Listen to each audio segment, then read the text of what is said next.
அனைவருக்கும் வணக்கம். யார் இந்த நல்ல கண்ணு?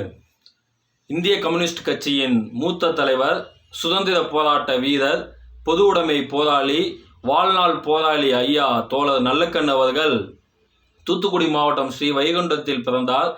கம்யூனிஸ்ட் இயக்கம் ஆரம்பித்த அதே ஆண்டு பிறந்த இவர் தன்னை 18 வயதில் கம்யூனிஸ்ட் இயக்கத்தில் இணைத்து கொண்டு கிட்டத்தட்ட 80 ஆண்டு காலம் தன் கொண்ட கொள்கையில் மாறாமல் மக்களுக்காகவும், மக்கள் விடுதலைக்காகவும், சாதிய தீண்டாமைக்காகவும், மண்ணின் விடுதலைக்காகவும் போராடி வாழ்நாள் முழுவதும் தனது இறுதி மூச்சு வரை மக்களுக்காக சிந்தித்து நம்மை விட்டு விடை பெற்றிருக்கிறார் ஐயா தோழர் நல்லக்கண்ணு அவர்கள்.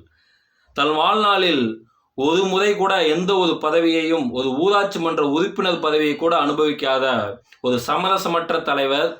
அரசியல் என்றால் பணம், அதிகாரம், பதவி, அப்படி இருக்கக்கூடிய இன்றைய சூழ்நிலையில் ஒருவர் இருந்தால் எளிமை, நேர்மை, தூய்மை, சமரசமற்ற, அறத்தின் வழிநிற்றல், இதுதான் அரசியல், மக்களுக்கான அரசியல், இதுதான் பொது உடைமை தத்துவத்தின் போராளிகளின் அரசியல் என்று அனைவருக்கும், இன்றைய இளம் தலைமுறையினருக்கும், அனைத்து அரசியல் கட்சி தலைவருக்கும் ஒரு சான்றாக, ஒரு மாபெரும் எடுத்துக்காட்டாக வாழ்ந்து விடைபெற்றிருக்கிறார் ஐயா தோழர் நல்லக்கண்ணு அவர்கள்.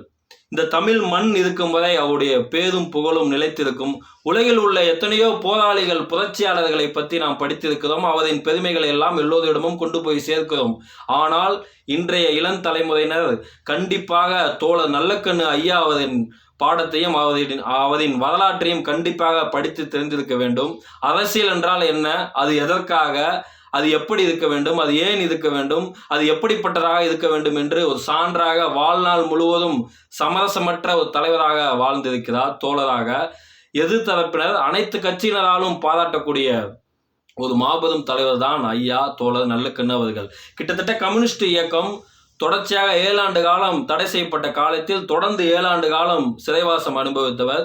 சிறை கொட்டடைக்கும், தசையடிக்கும், எதற்கும் அஞ்சாதவர்.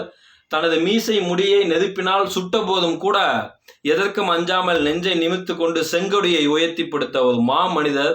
அந்த செங்கொடி இன்று காற்றில் கலந்திருக்கிறது. அவர் செய்த சம்பவங்கள் எத்தனையோ இருக்கிறது தமிழ்நாட்டில். தாமிரபரணி ஆற்று மணலை தடுத்து நிறுத்தி தானே முன்னின்று ஆஜராகி அதை தடுத்து நிறுத்தினார். உணவுகளை பதுக்கி வைத்திருந்த போது அதை ஒரு செய்தி தாளில், ஒரு நாளிதழில் வெளியிட்டு அதை கண்டுபிடிப்பதற்கு உறுதுணையாக இருந்தால், இந்த மாதிரி எத்தனையோ போராட்டங்கள் அது வாழ்நாளில் இருந்திருக்கிறது. ₹1 கூட சொத்து சேர்க்காமல் கடைசி வரை வாடகை வீட்டில் இருந்து மறைந்திருக்கிறார். தனது உடல் கூட மருத்துவக் கல்வி மாணவரின் கல்விக்கு, அவரின் பாடத்திற்கு தேவைப்படும் என்று தனது உடலையும் கல்லூரி மாணவர்களுக்கு தானமாக வழங்கியிருக்கிறார். அரசு மருத்துவமனையில் அவர் உயிர் பிரிந்திருக்கிறது. இந்த மாதிரியான ஒரு எளிமையானவர், தூய்மையானவர் இந்த மண்ணில் இனிவரும் காலங்களில் வருவார், வாழ்வார் என்பதெல்லாம் கற்பனைக்கு எட்டாத ஒரு விஷயம். ஐயா நல்லக்கண்ணுவின் ஆத்மா சாந்தி அடைய வேண்டும்.